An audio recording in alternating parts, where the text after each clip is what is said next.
Hello students, आज की जो हमारी क्लास है वो बीए सेकेंड ईयर के पेपर फर्स्ट ह्यूमन ज्योग्राफी से संबंधित है।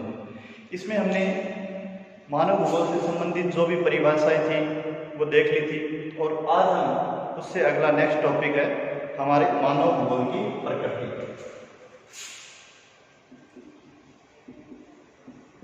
मानव भूगोल की प्रकृति, इसको पढ़ेंगे आज। जैसे मानव भूगोल की परिभाषाएं देखी थी तो उनसे भी मानव भूगोल की प्रकृति है वो प्रकट होती है। जैसे रेडजेल ने कहा था कि जो मानव भूगोल के दृश्य हैं वो सर्वत्र वातावरण से संबंधित होते हैं। इसके अलावा जो मानव भूगोल है वो मानव समाज और धरातल के बीच संश्लेषित जो संबंध है उनका अध्ययन है। जो सैंपल थी अमेरिकन भूगोलवेत्ता थी, उसने भी कहा था कि जो मानव भूगोल है वो चंचल मानव और अस्थिर पृथ्वी के बीच परिवर्तनशील संबंधों का अध्ययन है। यानी मानव भूगोल है उसमें जो मानवीय क्रियाकलाप है वो क्या होते हैं, महत्वपूर्ण होते हैं, और जो प्रकृति है वो किसके चारों तरफ इंगित होती है, मनुष्य की। यानी मानवीय क्रियाकलाप है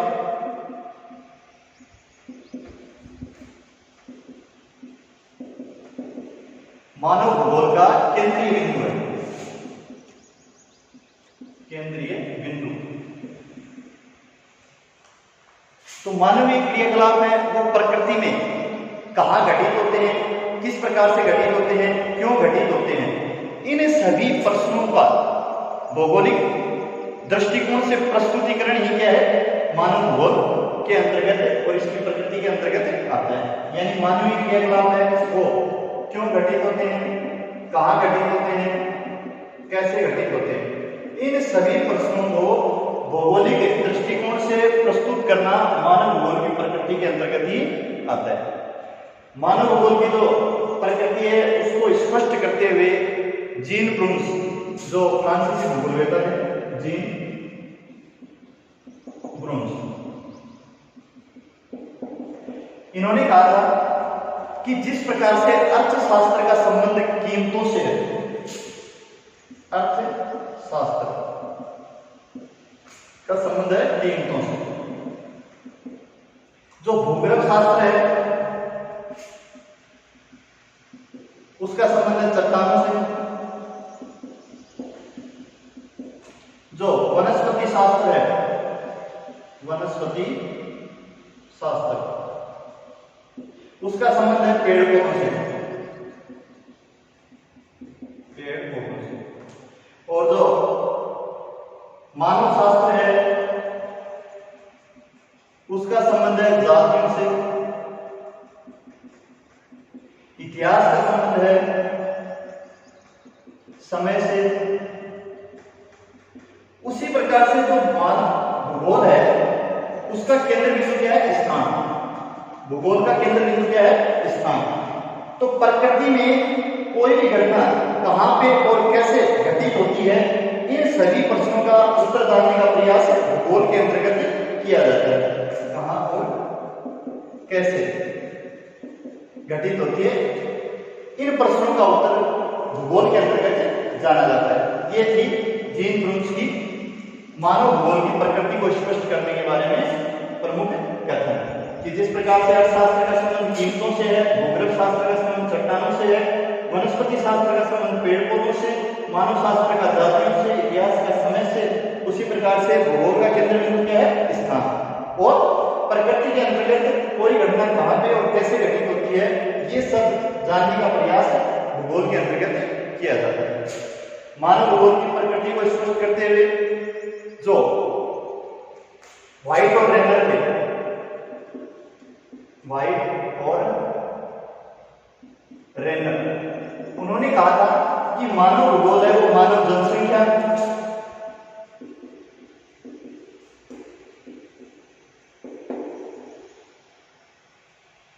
क्षेत्र, जिस क्षेत्र में वो निवास करता है, और संसाधन इनकी क्या है, व्यू रचना, व्यू रचना।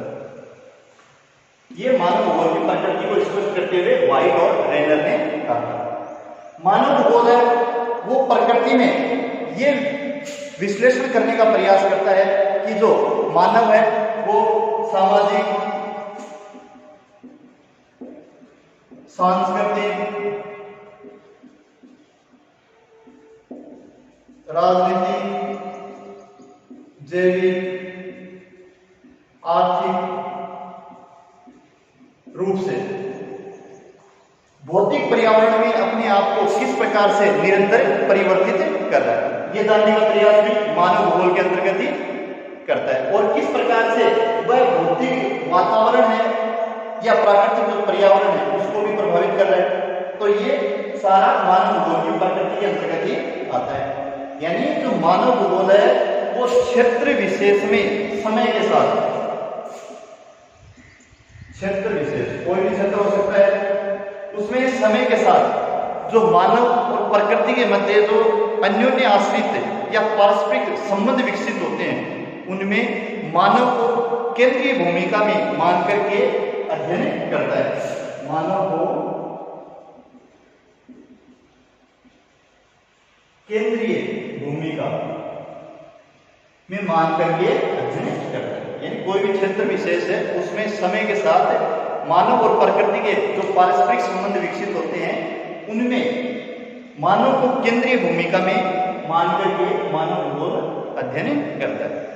मानव भूगोल की जो प्रकृति है वो एक तरह से अंतर विषय भी है, यानी किन्हीं भी दो या दो से अधिक विषयों का जो मिश्रित अध्ययन होता है उसको कहते हैं अंतर विषय। तो मानव भूगोल की प्रकृति है वो अंतर विषय प्रकृति है, अंतर विषय प्रकृति। जो मानव भूगोल का शब्दकोश है, डिक्शनरी ऑफ ह्यूमन ज्योग्राफी है, उसमें भी मानव भूगोल की प्रकृति को स्पष्ट करते हुए कहा गया है कि जो मानव भूगोल है वो भूगोल की एक प्रमुख शाखा है।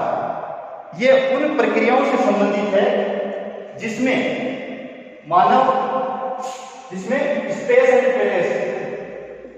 स्पेस एंड प्लेस दोनों ही क्या है, मानवीय गतिविधियों के आधार भी हैं और परिणाम भी हैं। मानवीय गतिविधियों क्या है, मानवीय गतिविधियों के आधार एवं परिणाम,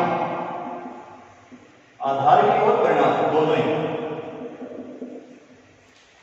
यानी कि मानव भूगोल है भूगोल की एक प्रमुख शाखा है और ये उन प्रक्रियाओं से संबंधित है जिसमें स्पेस एंड प्लेस यानी वातावरण और स्थान, कोई भी क्षेत्र विशेष है वो दोनों ही इसके मानवीय गतिविधियों के आधार भी है और क्या है, परिणाम भी है।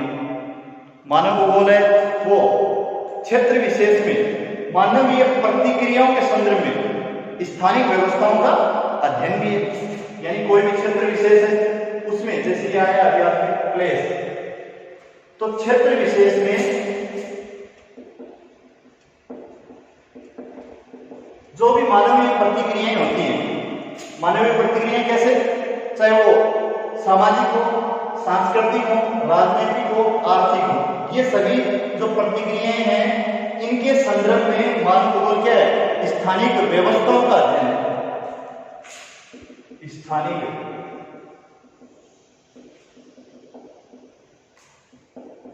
व्यवस्थाओं का अध्ययन, मानवीय प्रतिक्रियाओं के संदर्भ में, मानवीय प्रतिक्रियाओं के संदर्भ में स्थानिक व्यवस्थाओं का अध्ययन क्या है, मानव भूगोल। मानव भूगोल की जो प्रकृति है वो जो ये आपकी सामाजिक सांस्कृतिक घटनाएं हैं इनके जब ये परिवर्तित होते हैं, सामाजिक परिदृश्य, सांस्कृतिक परिदृश्य, राजनीतिक, आर्थिक परिदृश्य परिवर्तित होते हैं, तो जो भौगोलिक पृष्ठभूमि है उसके साथ साथ मानवीय क्रियाकलाप भी क्या होते रहते हैं, परिवर्तित होते रहते हैं।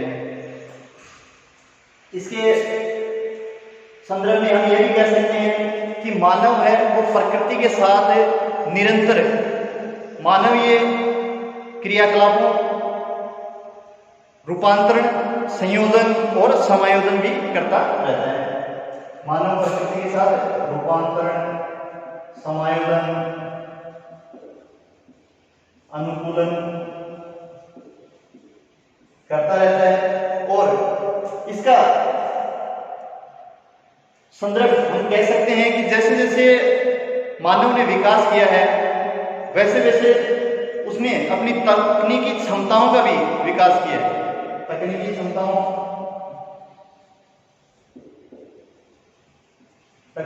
क्षमता का भी विकास किया है। और इसके फलस्वरूप वर्तमान में हमें अनेक जो क्षेत्र हैं उनमें तकनीकी का समावेश दिखाई देखने को मिलता है। जैसे हम कह सकते हैं कि जो हमारे भवन बनाए जाते हैं वो भी अब भूकंप रोधी डिजाइन के आधार पर निर्मित किए जाते हैं। तो मानव और प्रकृति के साथ क्या कर रहा है, धीरे धीरे अनुकूलन, समायोजन, रूपांतरण, ये प्रक्रियाएं निरंतर चलती रहती हैं मानव और प्रकृति के मध्य।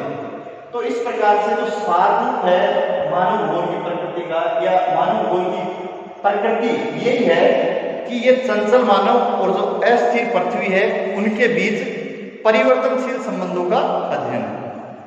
चंचल मानव और अस्थिर पृथ्वी के बीच जो परिवर्तनशील संबंध है उनका अध्ययन है। तो ये हो गई आपकी मानव भूगोल की प्रकृति। अब साथ साथ हम मानव भूगोल की जो शाखाएं हैं वो भी देख लेते हैं।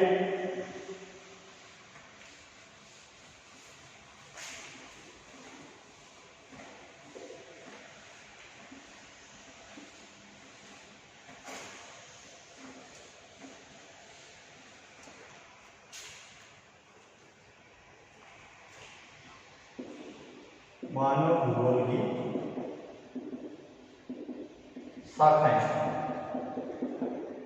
Branches of human geography. तो मानव भूगोल की शाखाएं हैं वो मानवीय क्रियाकलापों से संबंधित हैं और मानवीय क्रियाकलापों के फलस्वरूप ही वो अस्तित्व में आए हैं। जैसे कृषि कार्य करना प्रारंभ किया मानव ने, तो कृषि भूगोल अस्तित्व में आए। मानव ने जब खनन के फलस्वरूप औद्योगिक क्षेत्र से संबंधित विभिन्न निर्माण कार्य प्रारंभ किए तो औद्योगिक भूगोल।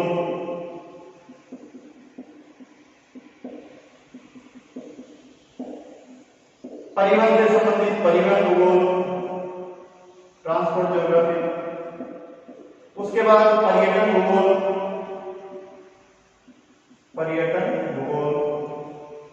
चिकित्सा भूगोल,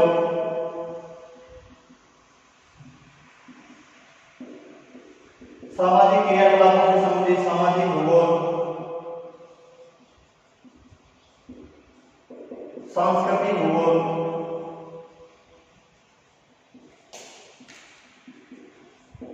राजनीतिक घटनाक्रम से संबंधित राजनीतिक भूगोल,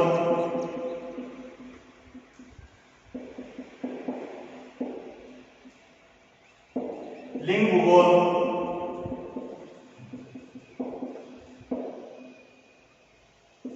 नगरीय भूगोल या आदिवासी भूगोल। तो ये सभी मानवीय भूगोल की प्रमुख शाखाएं हैं। कृषि भूगोल, औद्योगिक भूगोल, परिवहन भूगोल, पर्यटन भूगोल, चिकित्सा भूगोल, सामाजिक भूगोल, सांस्कृतिक भूगोल, राजनीतिक भूगोल, लिंग भूगोल, नगरीय भूगोल। धन्यवाद।